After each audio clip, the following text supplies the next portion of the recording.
declare victory sa atin ay Panginoon. Tulad tayo ni welcome in this place. Hallelujah.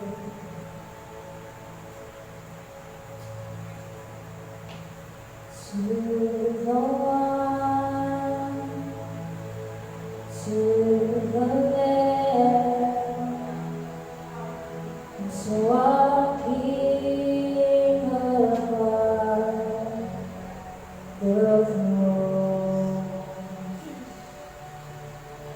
to the Christ, to the Savior,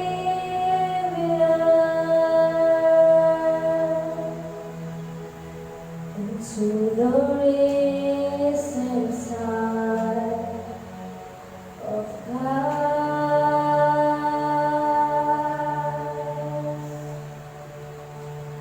Blessing and honor, glory and power, salvation belongs to our God. Blessing and honor, now and forever. Salvation belongs to our God.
salamat sa araw na to. Dinala mo kami rito ng ligtas, Panginoon. Maraming pong salamat sa binigay mong kaligtasan, Panginoon. Alam namin na ikaw ang Diyos, Panginoon. Nagligtas, Panginoon, sa bawat isa. Sa mga nanonood, Panginoon. Alam namin, Panginoon, na patuloy mong ipuin, Father God, ang kanilang puso, Panginoon. Maintindihan nila, Panginoon, na ikaw lang ang Diyos ng buhay. Ikaw lang ang Diyos, Panginoon, na kung pwedeng magligtas. Dahil alam namin, Panginoon, binayaran mo na ang bawat kasalanan ng aming ginawa, Panginoon. Dalangin namin, Panginoon, ang patuloy mong pagsama sa araw na ito, O Diyos. Ikaw lang aming pupurihin, Panginoon. Ikaw lang aming itataas, O Diyos. Patuloy kang sasampahin, Panginoon. Sa patuloy mong pagbibigay, Panginoon. Sa patuloy mong paggabay, O Diyos. Sa patuloy mong pagsama sa aming, Panginoon. Saan man kami tumako, O Diyos. Maraming salamat, Panginoon, dahil kahit kailan, hindi mo kami iniwan at hindi mo kami pababayaan, Panginoon. Ikaw, O Diyos, ang Diyos na nagligtas, Panginoon. Ikaw, Panginoon, ang Diyos na nagpapagaling, O God, sa mga taong may sakit. Maraming salamat, Panginoon. Alam namin na hindi namin, Panginoon, mapapantayan, O Diyos, ang iyong mga ginawa. Pero narito kami, Panginoon, sa iyong harapan. Lumalapit na Diyos umami, O Diyos. Linisin mo kami, Panginoon. Patawarin mo kami, O Diyos, sa mga kasalanan aming nagawa. Kasalanan sa isip, sa salita, sa gawa, Panginoon. Linisin mo ang aming puso at isipan, Panginoon, upang umarap sa iyo, Panginoon, ang kaaya-aya, O Diyos. At mabigyan ka namin ng kapurihan, Panginoon, dyan sa kay tayo sa taasan, O God. Samahan mo kami, Panginoon, sa araw na to. Ikaw lang aming pupuhin, O Diyos. Ikaw lang aming sasambahin. Maraming salamat sa patuloy mong biyaya, O Diyos, sa patuloy na pagbuhos, Panginoon, ng iyong presensya, Panginoon. Dalangin namin, Panginoon, ang iyong pangunguna sa araw na ito, O Diyos. Nilalapit namin sa iyong aming bansa, Panginoon. I-guide po, Panginoon, ikaw po, Manguna, O Diyos. Patuloy mong gabayan, Panginoon, ano man ang tinadanas, Panginoon, ng bansang Pilipinas, Panginoon. Patuloy mo samahan, Father God. Patuloy kang Manguna, O Diyos. Panginoon, nilalapit namin sa iyo ang araw na ito. Dalangin namin, Panginoon, na ikaw manguna sa aming pagpupuri at pagsamba, O Diyos. Ikaw lang aming tataas, Panginoon. Patuloy kang sasambahin, O Diyos. Panginoon, dalangin namin ang patuloy mong pagsama, O Diyos. Hindi, Panginoon, ang activities na aming gagawin, Father God. Manguna ka, O Diyos. Kayo na rin, Panginoon, ang aming music team, Panginoon. Patuloy mo silang kabayan, O Diyos. Ang bawat instrumento, O Diyos, ang bawat musika na aming aawitin, Panginoon, ay magiging kalugod-lugod sa iyong harapan, O Diyos. Maraming salamat, Panginoon, sa patuloy na blessings na ibinibigay, O Diyos. Sa aming bahay pa ng tahan, Panginoon, alam namin, Father God, na patuloy mong ibubuhos, Panginoon, ang biyaya, O God. Kaya din, Panginoon, sa aming mga kapatiran, O Diyos, nalugmok sa ngayon, Father God, patuloy mo silang samahan, O Diyos. Patuloy mong ibigay, Panginoon, ang iyong blessings, O God.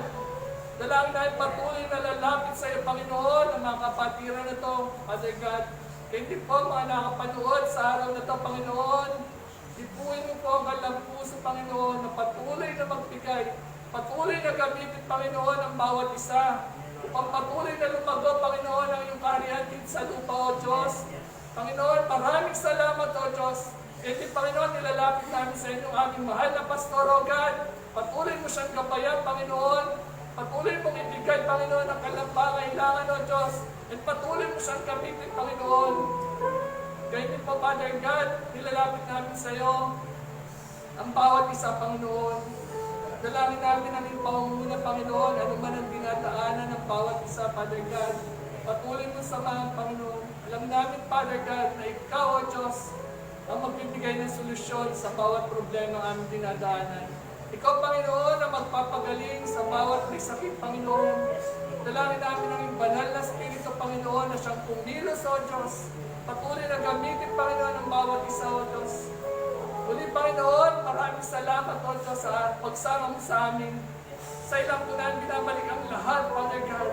Lahat ng may papuri at pasasalamat, Panginoon, sa mga pangyarihan na pangalan ni Cristo Jesus. Amen. Amen. Amen.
Okay? So, ito po yung mga verses na basis natin. And then, let's go now doon sa ating mga... So, pag pinag-uusapan ng isang story, okay, so there should be characters, no? May mga...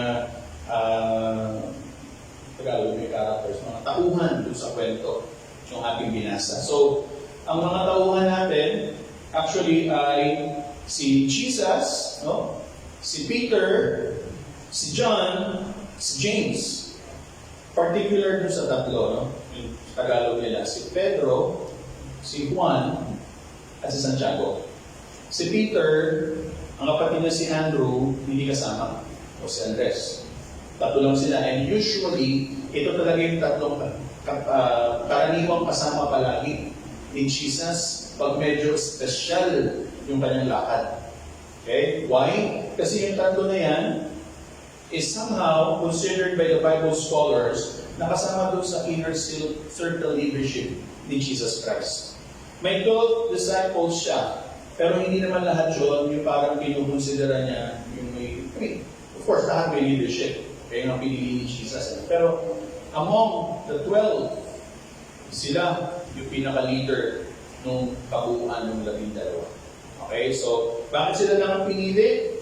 Tandaan ninyo ha, nasa bundok sila, mataas na parte ng bundok, mangyari siguro, baka iniwan ni Jesus, yung ibang mga alagad, banda doon sa paanan siguro, o mag-stay kayo dyan, and then Peter, John, and James, sasama sa akin, doon kami pupunta sa mas mataas pa. So, you just imagine that. Also, sama na rin natin sa eksena, o doon sa story natin, yung dalawang parang lumabas. Yung dalawang lumabas sa story, si Moses at saka si Elijah. Okay? Ngayon pa lang, magbigay na akong tanong. Bakit nila nalaman na si Moses at Elijah yun? Nagpakilala ba? Kasi actually nakatakot. Di ba? Parang biglang may lumabas na image. Okay? Sabihin nila, multo. Okay?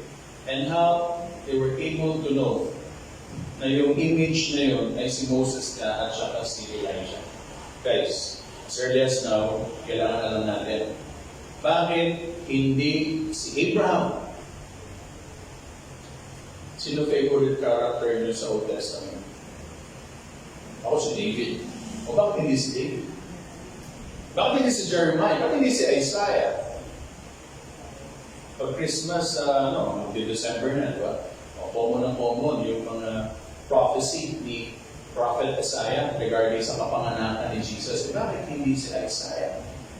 Of all those prophets na kilalang-kilala sa Old Testament, why Elijah and Moses? Buti pinagkamali si Peter, no? Kasi sinabi niya, nandiyan si Moises at saka si Elias. Buti hindi siya nagkamali, nandiyan si Jeremiah, nandiyan si Jeremias, at si Ezekiel. O bakit hindi si Jeremiah o si Ezekiel?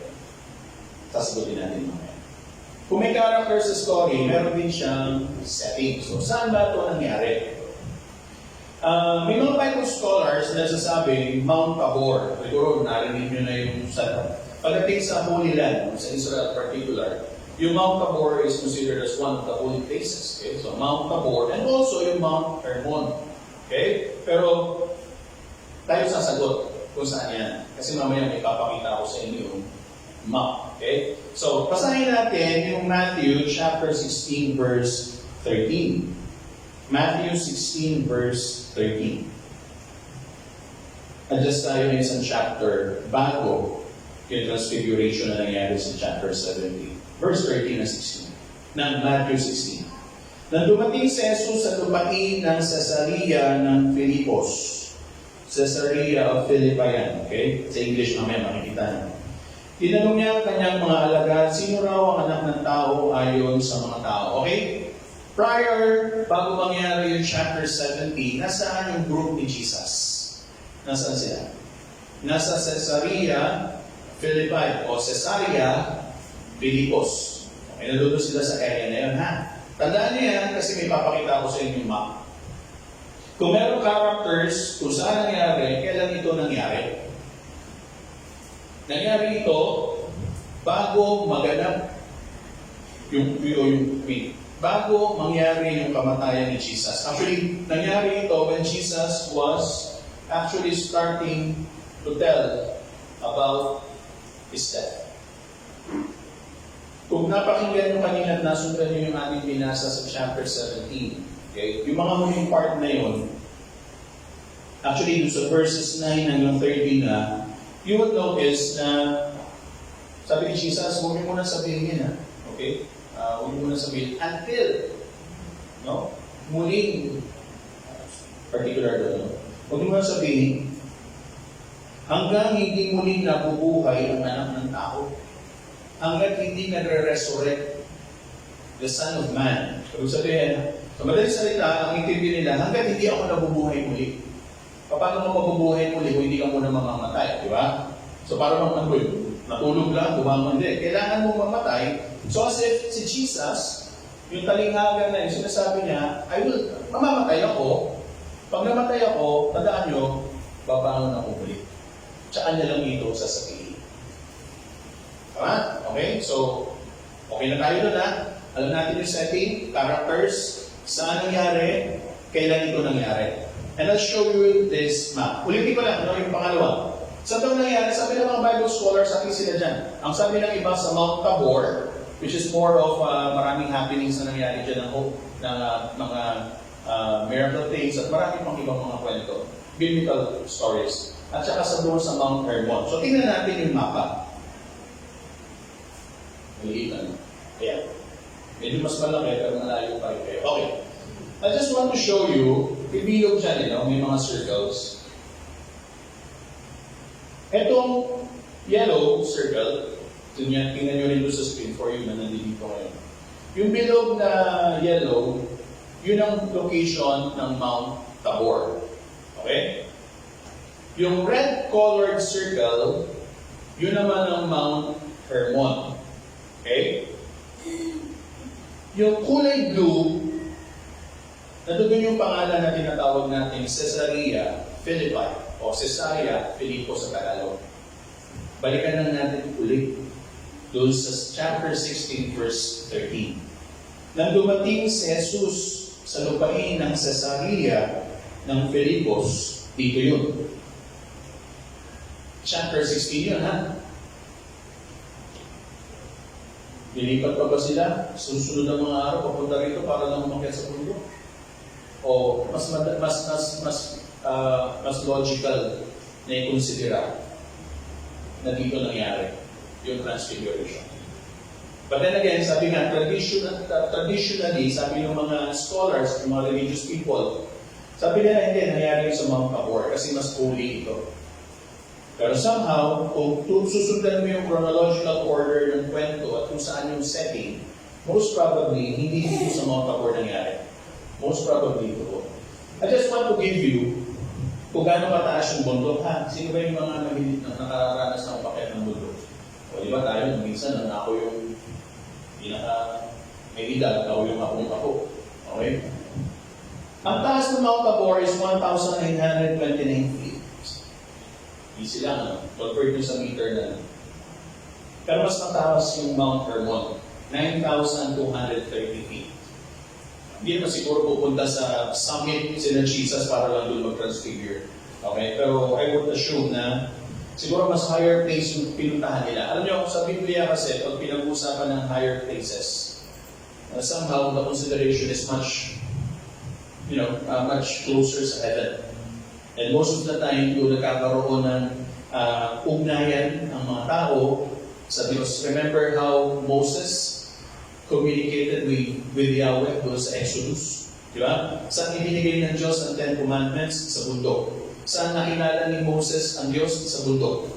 Doon sa Mount Sinai. Tama? Okay? So most of the time, talaga nandoon sa mga higher places. So, hindi na para pag-awayan natin. I just want to show you na most probably, nangyari siya hindi sa Mount Tabor, kundi sa Mount Hermon. So, hindi naman yun ang talagang message ko. Pinresent ko lang sa inyo. This is now the message. The question is, bakit kailangan mangyari yung transfiguration? May idea? O wala lang, trip lang ni Jesus na magpakitang gilas. Magsabi lang na, hey, I can do this. Bilang ba yun? There should always be a reason kung bakit ginagawa ng Panginoon Jesus. There's a big reason why. Hindi yung para ng trip niya lang, kayong tatlo, sama sa akin. Bakit po, Panginoon? Pakikita ko kayo ng magic. Kaya ko to, hindi ano. There's a reason why. And there's also a reason why bakit yung tatlo lang. You'll have an idea if I will ask you, nung namatay si Jesus, nabuhay ng maguli, nagpakita sa mga alagad, merong kahit sa isang alagad na hindi naniwala. Tama? Ano pangalan niya? Si Thomas. Sabi ni Thomas, unless otherwise, I will be able to penetrate yung aking daliri doon sa sugat ni Jesus na yan. Doon ako naniwala. To see is to believe. Okay? Can you just imagine kung si Thomas ang isinama ni Jesus doon? Ano kaya sabihin ni Jesus? Ano kaya sasabihin ni Thomas? Oras na makita niya si Moises at saka si Elias kasama ni Jesus. Nananaginip ba ako? Lumatauhan siya. Panaginip lang yung Lord yun. Wala siya maaasahan kay Tomas. Pero sabi ni Jesus, may maaasahan ako kay Pedro, kay Juan, at kay Santiago. That's why tatlo yung sinama niya. Sa batas ng Israel, remember this. Hopefully, nasusundan niyo ako doon sa Bible study on every Friday, okay? Galing na tayo ng Exodus. May isang batas doon ng mga Israelita, ni Moises, na whenever you are going to, kung magpaparatang ka sa iyong kapwa, ano kailangan mo? Para kayunan ka na mag-judge sa'yo. Until the very moment, hanggang sa kapanahunan ngayon, ginagamit po natin. Dapat meron kang witness. Kailangan may witness. So, nagdala si Jesus ng tatlong witness. Kailangan yun to follow the rules of Israel. To follow the rules of man. Okay? At kailangan may magsasabi nung nangyari. Pero sabi ni Jesus, huwag mo na ngayon. Later na lang. Because I want to show you more. Because there's something that I want you to tell the world about me. Dahil nga, pinag-uusapan na ang kamatayan ni Jesus. Nasusundan niyo po ba yung kwento? Okay? So bakit kailangan? Hindi para mag-magic lang. Una, to know who Jesus is according sa mga tao. And we will classify these two. Yung men. Una, yung common people, yung madla, yung crowd. No? So sabi doon, tinanong ni Jesus, balikan natin yung 16, 13, and 14. Pansinin niyo po ito. Nung dumating si Jesus sa lupain ng Cesarea sa Filipos, itinanong niya ang kanyang mga alagad. Ito, tanong ni Jesus. Sino raw nga ba ang anak ng tao ayon sa mga tao? Ayon sa crowd? Ayon sa masa? Sino daw ako? Sino daw ang anak ng tao? So ito ang kanilang paliwanag. At sumagot sila, ang sabi po ng ilan ay si Juan Bautista kayo. Ang sabi naman ng iba, si Elias kayo. At may nagsasabi rin naman kayo si Jeremias at o kaya may isa sa mga propeta. Listen. Ang sabi ng Panginoon, nandoon na, chapter 16, papunta na doon sa Transfiguration. Sabi ni Jesus, ano sabi ng mga tao? Sino daw ako? Lord, sabi ng iba, si John the Baptist kayo. Namatay na si John the Baptist. Nag-resurrect, bumangon ulit. Hindi, sabi ng iba, si John the Baptist kayo. Pero sabi naman ng iba, kayo daw si Elijah. Ang sabi naman ng iba, kayo si Jeremiah. Or maybe you're one of the great prophets from the old times.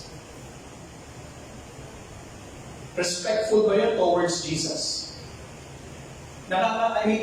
Hindi ba nakakababa ng, guys, we know Jesus is now. Diba? Kilala natin kung sino si Jesus sa ngayon.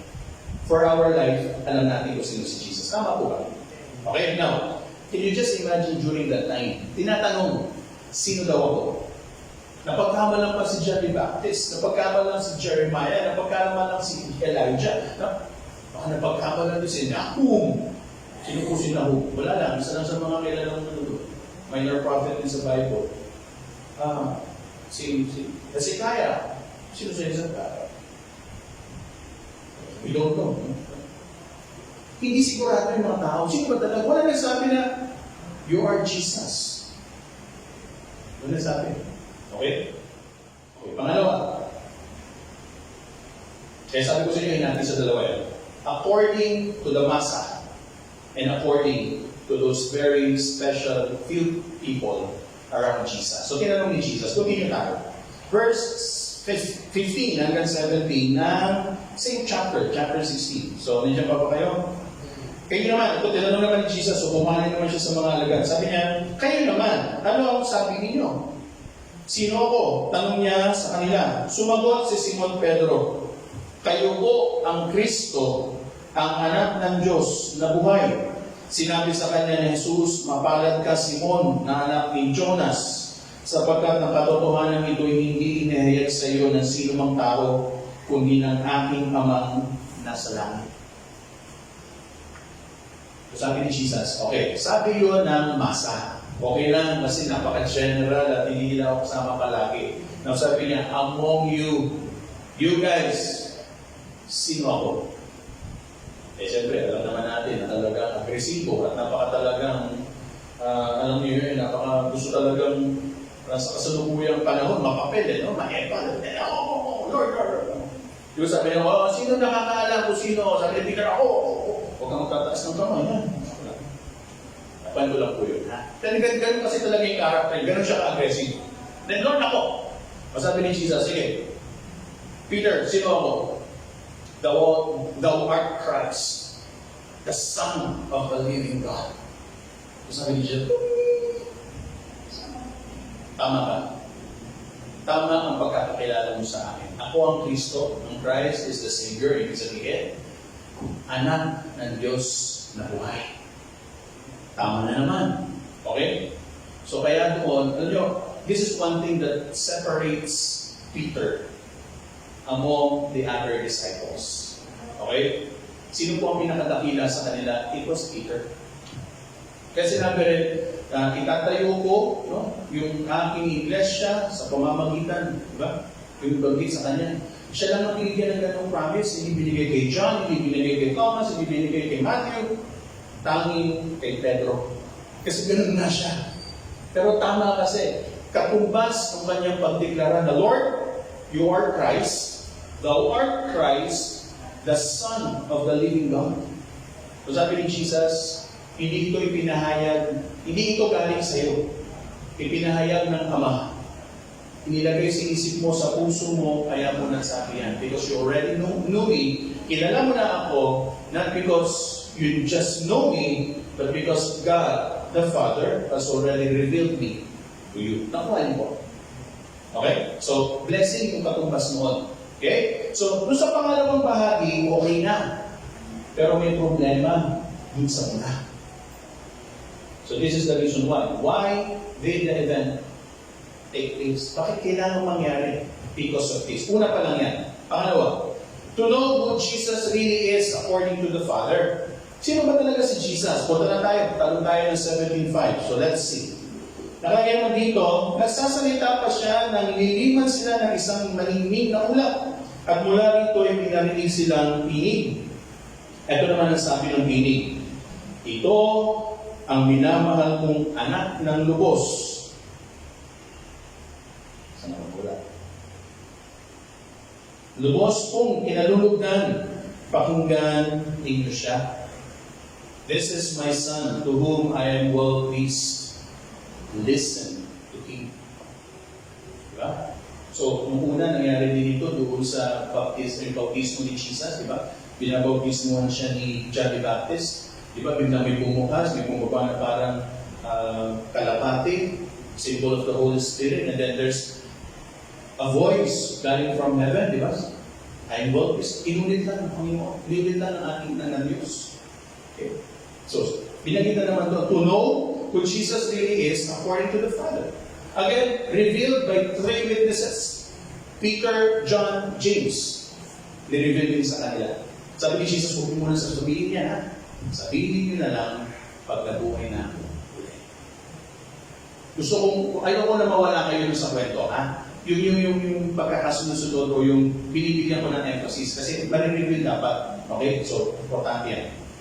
No, Jesus is nearing His death. Malapit na siyang mamatay. This is it. Ito po yun.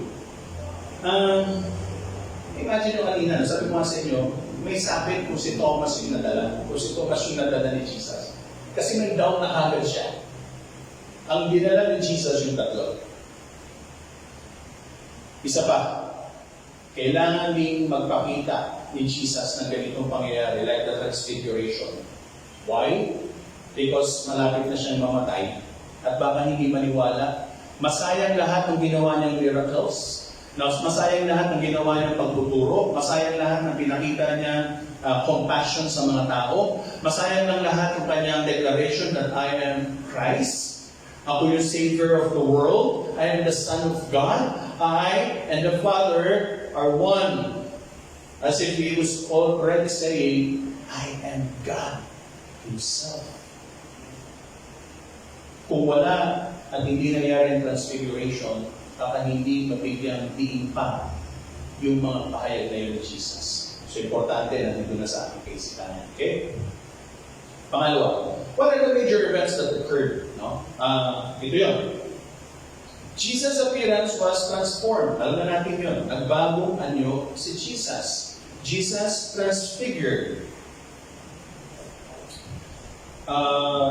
Nung tayo ay high school or nung college, medyo may papunta kayo dito sa mga medical courses. May subject na biology, tama ba?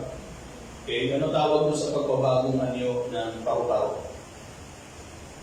May larvae, egg larvae, tapos eventually may adult. We call that what?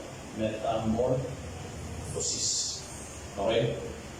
If you're going to find the original translation ng transfiguration, pagbabagong anyo, makikita nyo rin yung word ng metamorphosis. Hindi po naging butterfly si Jesus. Okay? I mean, totally nag-iba talaga yung anyo. Binasa namin kanina, kung natatandaan ninyo, ano yung itsura niya? Ano yung itsura ng kanyang mukha? Nagliwanag. Ano nangyari sa damit? Puting-puti, naliwanag. Kaya, sorry. Imagine yung picture kanina ulit. You just imagine. Nagiliwanag. Glorified. Wow. Can you just imagine that kung kayong nakakita? Kayong balahibo, di ba? That's it. Transfigure. Talaga nagbago ang ano. Katulad dito, again, i-refer ko na naman kung nasusundan niyo yung Bible study natin. Yung nagbagong anyo rin, hindi nagbagong anyo. Yung mukha ni Moses, no? Nung galing siya sa Mount Sinai, okay, and the law was given by God, pagbaba niya, okay, lahat ng makakita sa kanya, sabi nila, bakit napaka-radiant yung face niya? Hindi naman siya naglagay ng facial cleanser. Okay? Hindi naman siya naglilamo sa taas. Basta talaga parang nagliliwanag yung mukha.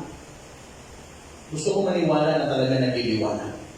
Talagang kakaiba. Grabe talaga. Okay, nagliliwanag. So pagbaba ni Moses, lahat ng tao nakagano sa kanya. Oh! But, kasi bakit? Hindi naman talaga nakitaan. Ito yung portion na ito na sinasabi natin in the cleft of the rock. Tandaan niyo yung message niya. Pinasilip lang sa kanya ng Diyos, hindi yung harap ng mukha niya. Wala pa nakakita sa mukha ng Diyos kasi agad-agad mamamatay. Ang pinakita lang ng Diyos, yung kanyang likuran. Pinakita lang ng Diyos yung kanyang likuran. In the cleft of the rock. Pinasilip pa. Hindi talaga yung kitang-kita. Yun pala na nakita ni Moses, radiant face na siya. Okay? So that, in assumption, that's the same thing that happened to Jesus. Pero mas iba yung kay Jesus. Kasi buong katawan niya, radiant. Okay? Nagliliwanag talaga. Next. In the same way as the glory of God was reflected in Moses' face, God the Father revealed to Peter, John, and James the glory of Jesus. Wala may ibang tao doon eh. Yung kay Moses kasi nakita siya ng lahat ng Israelites, ng buong bansa, ng buong bayan ng Israel. Kay Jesus, tatlo lang yung nakita. Peter, John, James. Again, these three are witnesses. Hindi mo lang sasabihin after na ma-resurrect ni Jesus. Next. Moses and Elijah appeared with Jesus. Ito, take note ha. Gusto ko sundan niyo ito. Kasi may transition mangyayari. Okay? Dito natin na-explain, bakit hindi si Jeremiah? Bakit hindi si David? Kung favorite nyo sila. Bakit si Elijah at bakit si Moses? We will explain that later. How do they know it was Moses and Elijah? Ito binabanggit ko sa inyo. Okay? Sa Mark chapter 9, wala sa Matthew, Mark chapter 9 verse 5 to 6 and Luke chapter 9, 33. Yung ating version ng Bible na Tagalog, binasa ko na yan, wala doon sa Mark 9, 5, 6, pero kung English ang Bible ninyo, may makikita kayong phrase doon. Both dito sa verses na yan. Pero since Tagalog yung akin at nakita ko na walang minention sa Mark, gusto kong basahin sa aklat ng Lucas, Luke chapter 9 verse 33. Ito yung sinasabi rito. Nagpapalis na sa tabi ni Jesus ang mga lalaki, sinabi ni Pedro, Guro, mabuti pa'y dumito na tayo, gagawa po kami ng 3 kubol. Isa sa inyo, isa sa kay Moises, at isa kay Elias. Ang hinahanap kong verse ito. Nabasa na natin ito sa Matthew, di ba? Ang susunod na verse o susunod na sentence ang hinahanap ko. Naka-open and close parenthesis ito. Ito nakalagay. Ang totoo'y hindi niya nalalaman ang kanyang sinasabi. So sinasabi roon, sinabi ni Peter, Lord, kasi ito hinahanap niya, nasa ba sila Moises at si Elias? So sabi niya, Lord, huwag na silang umalis. Stay na tayo dito. Sarap kasi sa presensya siyempre ng Diyos, di ba? Presence pa ng dalawang di ba, bigatin sa Old Testament. So Lord, huwag na. Gagawa na lang kami ng tent. Isa sa iyo, wala na para sa kanila eh. Wala para sa kanila eh. Para kay Jesus, para kay Elijah, para kay Moses. Pero ang totoo, sabi doon, ang totoo, hindi nalalaman ni Peter yung kanyang sinasabi. Bakit? Have you ever experienced, ito sa church, naranasan natin. Hey, kuskus ka sa pagpupuri at panambahan natin sa Panginoon. Sometimes, you don't know what happened. You don't know what you were saying. I don't know, sa inyo, no? Kung may kakilala ako na papuri talaga. Nung una, nandun siya. Pero later on, nandun siya sa harap ng speaker. Hindi niya alam. Paano ako napunta rito? O siguro, akala-akala ka pala, hindi niya alam yung nangyayari. And that could also happen to us when we are so, talaga nakasoak tayo sa presence ng Holy Spirit. Peter, John, and James were in the presence of the Holy Spirit. Now, how did they know na si Moses at Elijah yun? Sabi ng mga Bible scholars na sina Elcott and Benson, okay, sabi nila, ang tawag doon, spiritual illumination or revelation. Hindi nila alam kung bakit ko sinasabi yun. Hindi talaga nila alam kung sino yun, pero merong nagsabi sa kanila na si Moses at Elijah. Parang sinabi ni Jesus, di ba tinanong ni Jesus si Peter, Peter, mga alagad. Di ba si Peter sumagot, sabi niya, Lord, you are Christ, the Son of the living God. Ang sabi ni Jesus, nasagot sa kanya, hindi ikaw ang nagsabi. Hindi talaga galing sa iyo yan. Yung sinabi mo yan, came from the Father. Ni-reveal sa iyo, sinabi mo yan. Kuwali po, it's the same thing with this. Sinabi na naman ni Peter, hindi siya aware kung ano yun, but it was already revealed by God the Father. Ni-reveal sa kanya ng Diyos kung sino talaga yun. Kuhanin po. Okay? So, spiritual illumination and revelation. Nandiyan pa po ba tayo? Importante ito. Labas ko muna, Moses, the first great law giver. Mamaya ko explain. Bakit nga ba si Moses? At bakit si Elijah? The first great prophet.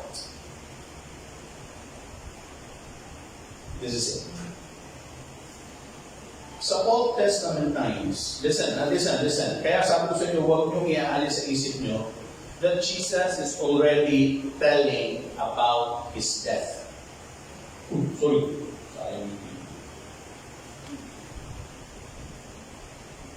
Sino ba si Jesus para sa atin? He is our Savior, our Lord, and through Him, there's no other way going to heaven unless through Him. Now sabi ni Jesus, John 14:6, I am the way.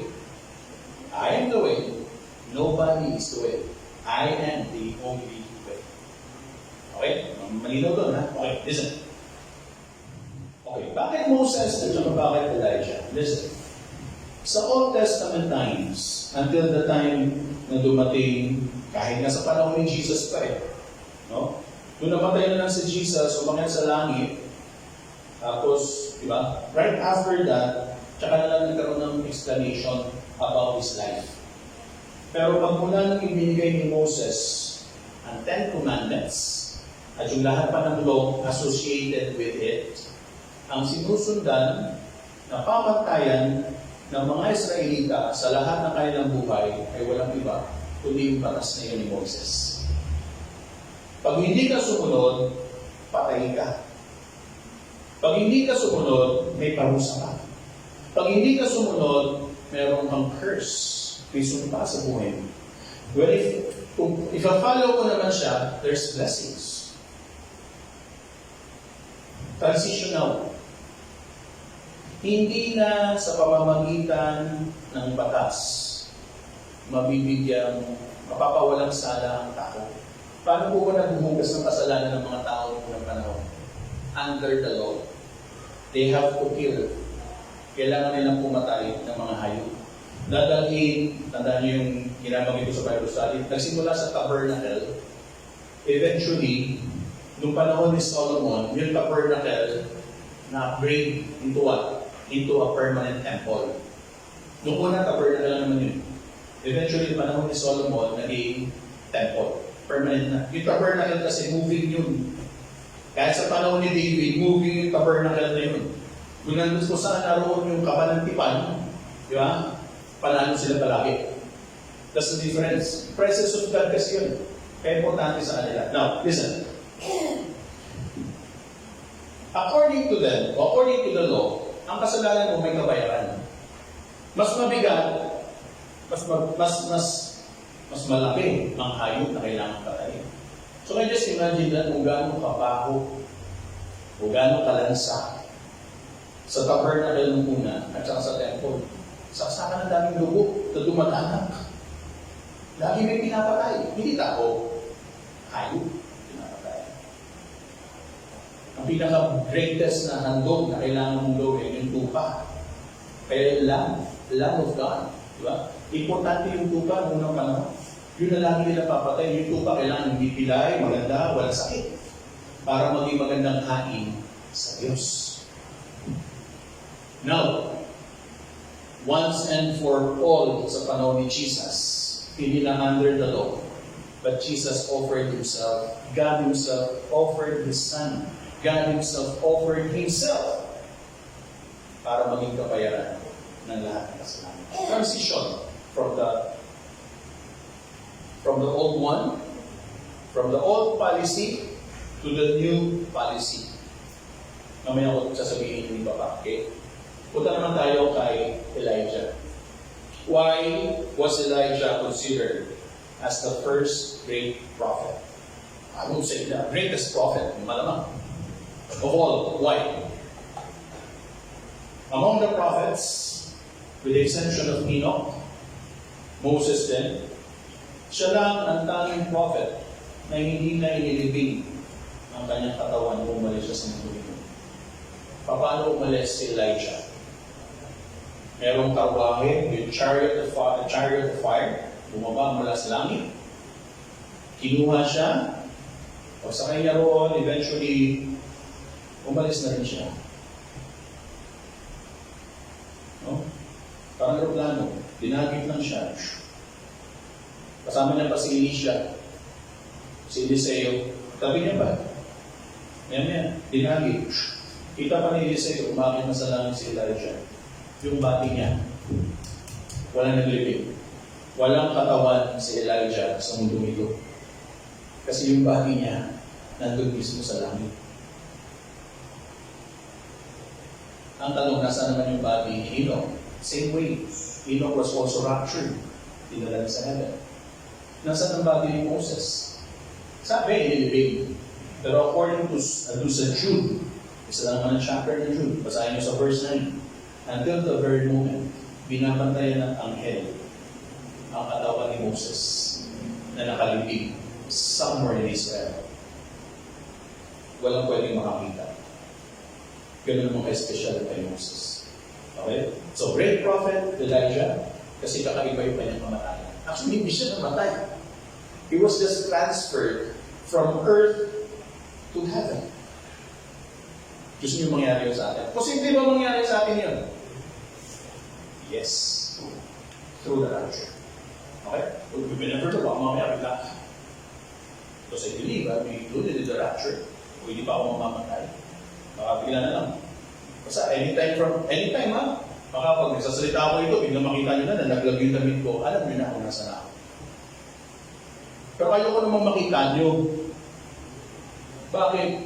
Kasi kung nakita nyo yun, nasaan kayo? Nandito pa rin. Nakita namin si Pastor. Nasa si Pastor? Pinarapture. Ang sama naman kung ako yung makakita. No? Lahat kayo bilang ko. Sa isang iglap, sa isang malakas na tunog ng trumpeta, sa isang iglap ko.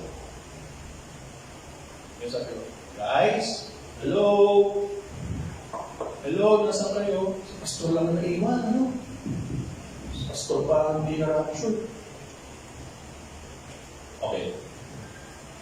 Moses, the great lawgiver, great prophet. Tapos na sila. Comes now. Imagine this, doon sa kwento natin, nung magbalik yung ulirat ni na Peter, so on and so forth, ni James, at saka ni John, sino na lang nakita nila? Jesus. Radiant face pa. Okay? Nung makita nila si Jesus, siya na lang nawala na si Moses. Parang ganito yun. Yung Israel, nakikita nila Moses and Elijah. They're only seeing the law given by Moses and the law of the prophets. And then, bitaw ko yun. Ito yung nakikita nila. And then finally, sabi ni Jesus, tabi kayo, tabi. Here I am. Ako na ito. Finally, you have the law in me. And you have the prophets in me. Actually, look, sabi ni Jesus, it's not necessarily the law anymore. It's actually love. Mas greater na yung love kaysa nasusundan yung pagbubuo. Susundan niyo po. Okay? Next. Mahaba na ba? Mahaba na ba kayo? Moses and Elijah of the Old Testament disappeared and Jesus alone remains. Yung sinasabi ko. Nawala na yung law.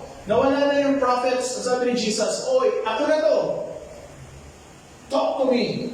Go direct, direct na kayo sa akin. Ako na to. Pero tandaan nyo na lagi po sinasabi rin naman talaga ni Jesus later on mamaya, no? Now, we have the new covenant in Jesus.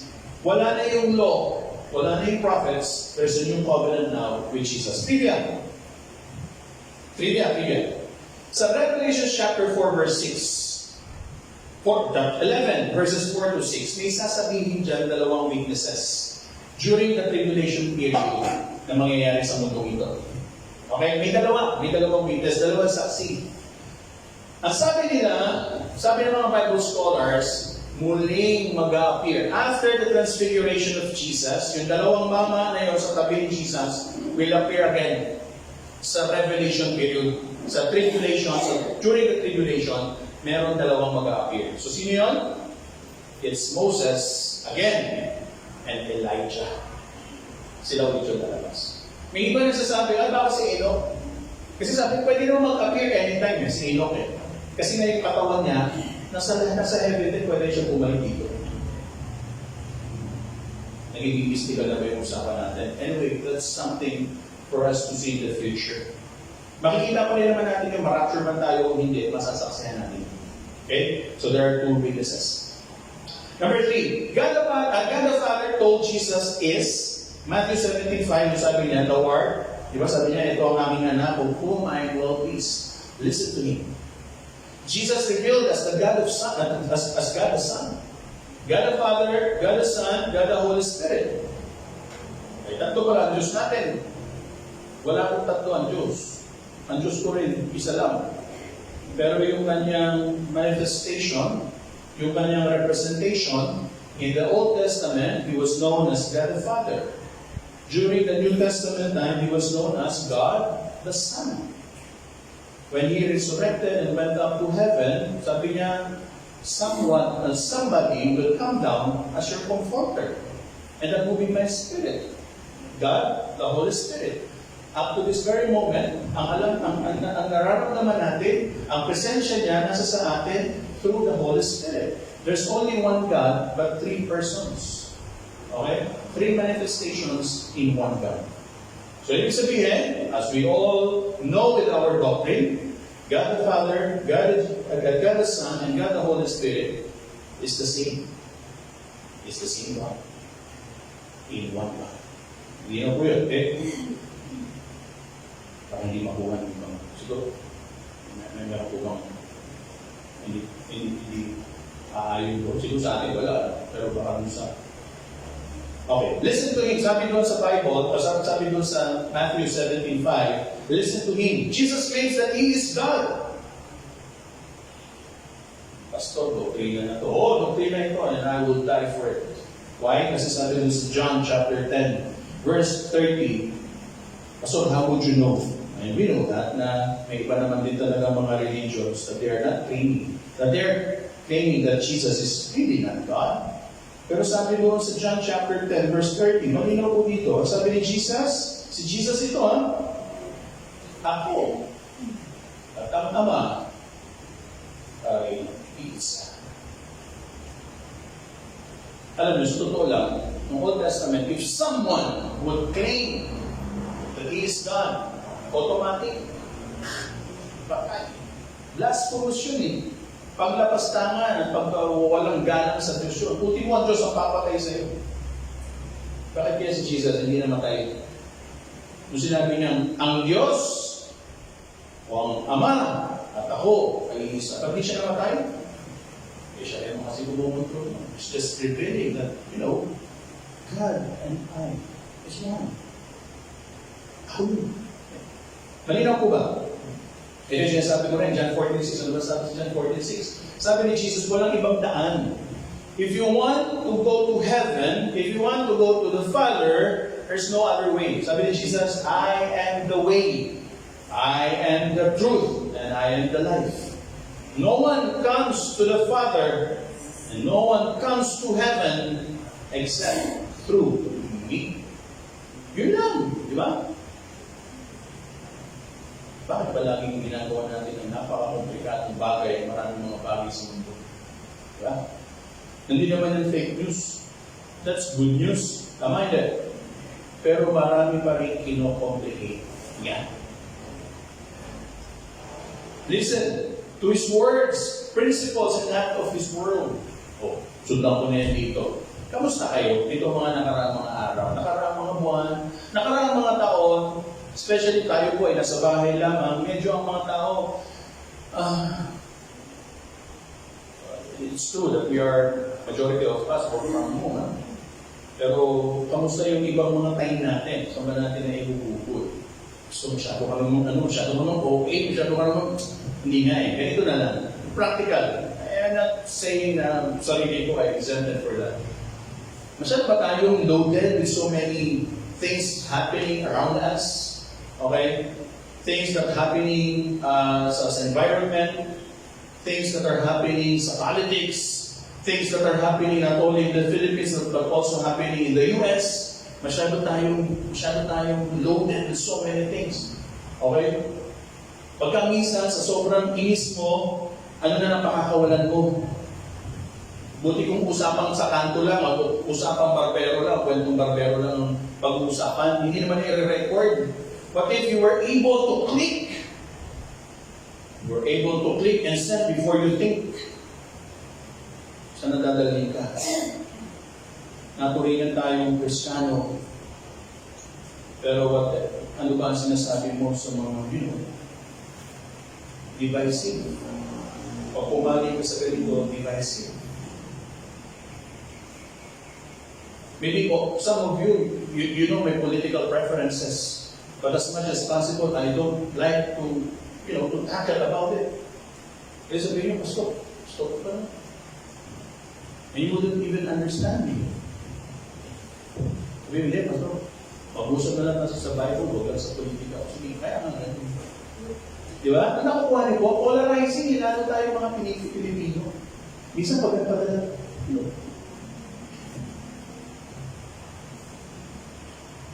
puro doon tayo nakafocus. Have you ever focused naman dito sa Bible? Isang pansinin nyo mag-asawa, nagkakaroon kayo ng conflict, boyfriend and girlfriend, nagkakaroon kayo ng conflict. Tama, no? Nangyayari yan. Pamilya, nangyayari, di ba? Pero oras na ilagay mo na ng Diyos sa gitna, ano nangyayari? Karanasan ko before, di ba? Ako dati kami perfect ko, asawa mo yun. Sabihin mo na, sige, tapos na yan. Pray na lang tayo. Kapag sinabi ng pray, hindi ka ba matutunaw pag nagpe-pray ka na? Nag-aaway kayo nung una, nagsasalita ako. Kapag nagpe-pray, pray naman tayo. Pagbukas, amen. Pag tingin mo sa isa't isa, tatawanan na lang tayo. Sabihin, Pastor, hindi po kami ganyan. Hindi ka naman masyado, nag-pray na nga kayo. Masungit pa rin kayo. Diba? Iba pa rin pag ang mensahe na pinapadala natin ay tungkol sa Biblia. Why? Diba? We have our own preferences, but as much as possible, if we want to influence positively ang mundo, we should also do that positively. If things would be coming from us negatively, people would always think na negative naman. And they would not even listen to us anymore. Pangatlo, the testimonies of Peter and John. No? Doon sa 2 Peter chapter 1, verse 16 to 22, pasahin nyo na lang po. And the testimonies of John. Doon naman sa John chapter 1, verse 14. Importante po, bakit si John, si Peter ang dinala? Hindi ko sabihin nyo, so, yung Santiago naman, bakit wala doon Santiago? Iba kasi yung Santiago yun. Santiago yun. Yung Santiago, James na nandun sa Bible, it's James the brother of Jesus. Not James the disciple. Iba po yun. Baka kung meron siyang sinulat, malamang kasama siya rito. Biblically, dalawang disciple yung nagsulat tungkol kay Jesus. It's Peter and John. Yung James kasi dyan is brother. Totoong kapatid ni Jesus. Okay? Nakababata, syempre, pangalan ni Jesus. Nakababata niyang kapatid. And the pastor of the church in Jerusalem. Okay? Malinaw, alam? Kasi baka nalilito, ba't hindi sinama? Hindi ba testimonya yun? Hindi, iba kasing James yun. Hindi siya yung ibang James yun. Kuwali. Okay? So now, importante po na ating pong i-acknowledge. No? Yung transfiguration story sa Matthew 7, sa Mark 9, at saka doon sa Luke chapter 9, diba? Hindi yung basta ng trip lang. Hindi yung basta gusto ko lang gawin. It's not even a magical show. It's something that Jesus, God Himself, has to do.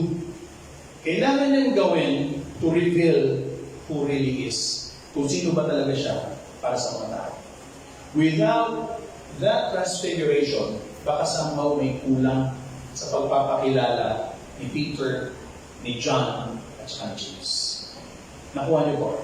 And hopefully tayo po, kayo din po na nandiyan sa online service, hopefully, tayo po mismo na unawaan natin. Kung kayo po ang tatanungin, kagaya na yung tinanong ni Jesus kay Peter, sa'yo, para sa'yo, sino ako? Okay? Kung tayo mismo yung tatanungin ni Jesus personal, hey, for you, sino ba talaga? Basically, we know Him as our Savior, our Redeemer, our Lord. But beyond that, on a personal level, who is Jesus for you? Hayaan ko po kayo na lumayo at tayo po yun. Again, let me ask you. If Jesus will ask you now, sino ba ako sa'yo? Amen. Sino ba ako sa'yo? King. Sino ba ako sa'yo? Julian. Okay. Sino ako sa'yo? King. Kung mismo si Jesus yung magtatanong sa atin, curious lang ako. Ano yung sabihin? Aside from being, Lord, you are my Savior, tanggalin na natin yun, alam na natin yun. Lord, you are my Redeemer, tanggalin na natin yun. Lord, you are God, tanggalin na natin yun. On a personal level, sino si Jesus para sa atin? And it's maybe how God or Jesus Himself was able to reveal Himself sa buhay. Let's pray. Panginoon, marami pong salamat sa pagkakataong ito na lubos ka namin makikilala. Lord, alam namin, and through the narrative or your story about the transfiguration that happened when you were still alive, nandito ka sa mundong ito, kasama ang iyong pong mga alagad na si Pedro, si Juan, at si Santiago. Nilibig mo, Panginoon, yung ikaw sa kanila. And you have the right timing for them to tell that to the whole world sa mga sumunod mo pa pong mga alagad sa pamamagitan ng kanilang ministry sa Pinoy. Saan man sila dinako ng kanilang mga paa. Sa buong Asia, sa Jerusalem, in the far-flung areas, Panginoon, ng mundo nito. Ganun din po, Panginoon, sa amin. Ang inyong pong layunin na pagpapakilala sa amin is how are we going to tell you also sa mundo? Ano nga para sa buhay namin? Kung makikita kami ng aming mga kaibigan, paano pa namin ito kwento sa kanila? Kung makikita ng aming mga magulang, yung pagbabago nangyayari sa aming buhay, because of you, paano pa namin isi-share sa kanila? Sa aming trabaho, paano pa namin maipapakilala How would people know you? Through us. And that is how we were able to know you at a personal level sa aming mga buhay. Panginoon, dalangin namin na we want to continue yung ministry na ginawa ko ng mga alagad ko, introducing you to the whole world. Kaya hindi po mangyayari sa aming mga buhay ngayon. We thank you, Lord, for being our Lord, for being our Savior, for being our friend, for being our God. Ang Diyos na aming pong paglilingkuran, hindi lamang ngayon, kundi sa mga susunod na panahon, paglalaanan ng aming buhay, ng aming effort. We thank you again, glorify you, we exalt you, Lord, and this we pray in the mighty name of Jesus. Amen.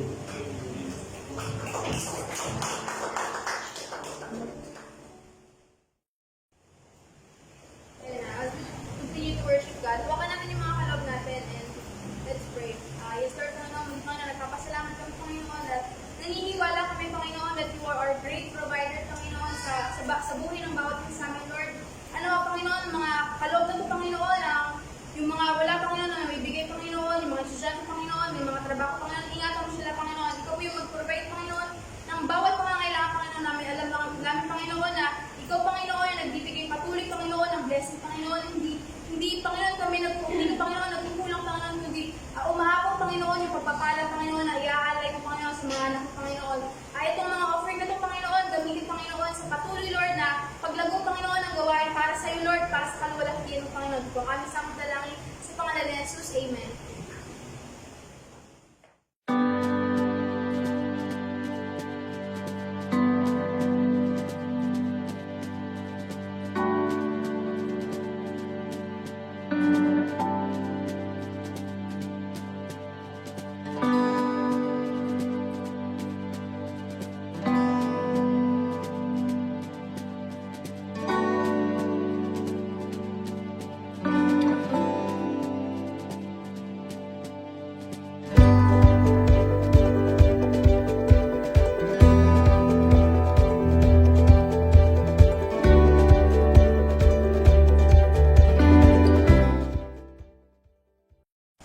Okay, so punta tayo sa ating announcement, which is itong recorded na paalala ulit dun sa ating Thanksgiving, o mga important dates to consider. No? Yung pledges po natin, ang final noon ay hanggang December 15, and after December 15, whatever yung collected natin, yun lang po ang ating may kukonsidera na. Kasi we will be buying things na, no? Mga special na mga bagay, of course. From the 16 hanggang onwards, so mga ilang araw yun. After naman na mag-ipack siya, magkakaroon din tayo ng mga ilang araw. Para kung hindi ako nagkakamali doon sa preparasyon, kung 24, definitely huwag na 24, parang 21, 22, 23, parang 3 days, distribution naman ng ating mga blessed to blessed. Sabi, pinagpala tayo ng Diyos, that's why we are willingly and joyfully giving doon sa ating Blessed to Blessed program. Kung ayaw naman po, wala pong problema. Lahat naman ito ay ating pong programa bilang SGCC. Wala naman itong sinabi na, itong pamilya na ito, malaki binigay. Wala pong ganun. Ever since naman wala tayong ganun. So we'll just simply recognize everyone. Malaki man, maliit man, o wala man, ay wala pong problema. No? Wala naman tayong listahan para tandaan. Ito mga ito yung nagbigay. Ito nagbibigay. Walang ganun. No? There's no such thing dito sa ating sa church. No? Lahat tayo nagbigay, lahat tayo nagkaloob at lahat yun programa natin. Hindi ng programa ni Pastor. Okay? So lahat yun ay programa ng Solid Ground Christian Center. And maganda rin makapag-share tayo. 2020, ulitin ko lang, has been a different kind of year for all of us. Pero still, we want this one to be also different. No? Ganito man ang sitwasyon, but still we're able to give something para sa iba. Okay? So, extend na natin yung blessings natin for them. And after that, we'll also be having our raffle. Again, sabi ko, maaari, for family, individual siguro, mas maganda meron makukuha tayo para lahat masaya. Okay, tapos, Yun, pictures, ano? So again, para i-present natin sa ating Thanksgiving video, picture ng family o picture mo, kung wala kang family kasama ngayon, picture nyo ng family nyo. Celebrating something just to thank God and just to show, Lord, we are so thankful and we are so blessed because of you. Okay? So, sabi ko nga, pinakamagandang gathering would be the Christmas Eve. Kung hindi man kayo nasanay na talagang gumigising ng alas 12 ng gabi, doon sa 24th na yun, sa maganda mag-picture. Pasa nyo lang kung kanino ba ipapasa. Kaya rin, sana, pasa nyo lang sa kanya. Sa picture lang, sa shot lang. And then i-include natin sa presentations. Okay? Meron akong short message for that sa video na yun. The music team, we will also have your praise and worship. Katulad ng ginagawa, siguro isang kanta lang. Select na lang natin kung ano yung best for that. And after that, yung mga pictures, presentation videos, kuha ng sa raffle, yung mga nanalo, yun yung mga included ko. Meron lang game lalo kung sa wala lang sa lesson. Pero may dates lang na hinihingi na deadline si Gil. Kasi on that last week of December pala, hindi ako nagkakamali, magiging 3 yung video recordings natin. December 27, para sa January na yun na service, yung yung ating video for the Thanksgiving, at saka yung presentation ulit. Basta, almost 3 gagawin video doon. So yun lang, kailangan lang sumunod tayo. Anyway, i-share ko naman sa meeting ng music. Okay, so, sige, kung wala na, wala ko kayo papabusan yung mga questions regarding doon. Baka malabo yung aking pagkakasabi. Baka sa atin dito, malinaw. Pagdating doon sa kanila, dyan sa video, ang labo pa. Baka nagbabuffer pa sa video. Tatakal lang ako minsan yung aming pag-hinto. Hindi ko itsura ko. Hindi ko ma-adjust. Tulungan nyo nga ako. Parang yung awkward kasi yung itsura ko ay pag natural. Tatawas mo. Okay, so sige, kung wala na, yun na. At let us all stand and let us close this with a prayer. Tayo manalangin. Ama namin Diyos na makapangyarihan sa lahat, may lalang ng langit at lupa, patuloy kami nagpupuri, nagpapasalamat. Ikaw, Panginoon, sa aming buhay, sa aming puso, ay patuloy na niliwalhati. Lord, we celebrate because of your goodness, because of your presence, because of your love, because of your provisions, because of your healing. Maraming salamat, Panginoon, sa lahat ng bagay na itinutulot mo sa aming mga buhay. And even, Lord, sa mga pagkakataon that we are on that part ng journey ng buhay namin that we are somehow learning at somehow you are teaching something to us na minsan hindi madali yung paraan. But in a difficult situation, salamat pa rin, Panginoon, sapagkat sa mga pagkakataong ganito na mas lalo kami nagiging matatag. Sa lahat ng sandali na ito, sa lahat ng pagkakataon ng aming buhay, ikaw ang aming kasama, ikaw ang sa amin nakaalalay, ikaw ang sa amin nakayakap, ikaw, Panginoon, ang sa amin gumagabay. Maraming salamat, Panginoon, at nawa sa lahat ng sandali ng aming buhay, maparangalan ka, saan man po kami mapadako, sino mang tao ang aming kaharap, hindi lang po ang mga kapatid na katulad ng ganito. Sa aming kasama sa trabaho, sa aming mga employers, sa aming mga kaklases, sa school, or whatever we are, Lord God, whatever transactions that we are dealing with, nawa, Panginoon, patuloy na naroroon ang aming po. Ang inyong pong liwanag na nananatili sa aming mga puso. Maparangalan ka sa lahat ng pagkakataon, maging liwanag kami sa mundong ito, at ang iyong kalooban patuloy na maganap sa aming buhay. Maraming po salamat, Panginoon, patuloy ka namin nilulwalhati. Sa Diyos na makagagawa, nanigid kay sa lahat na maaari natin hilingin at isipin sa pamamagitan ng kanyang kapangyarihan nagahari sa atin. Sumakanya ang kapurihan sa pamamagitan ng Iglesia ni Cristo Jesus, magpakailan pa man. Everybody say, Amen. God bless you all and God bless the Philippines.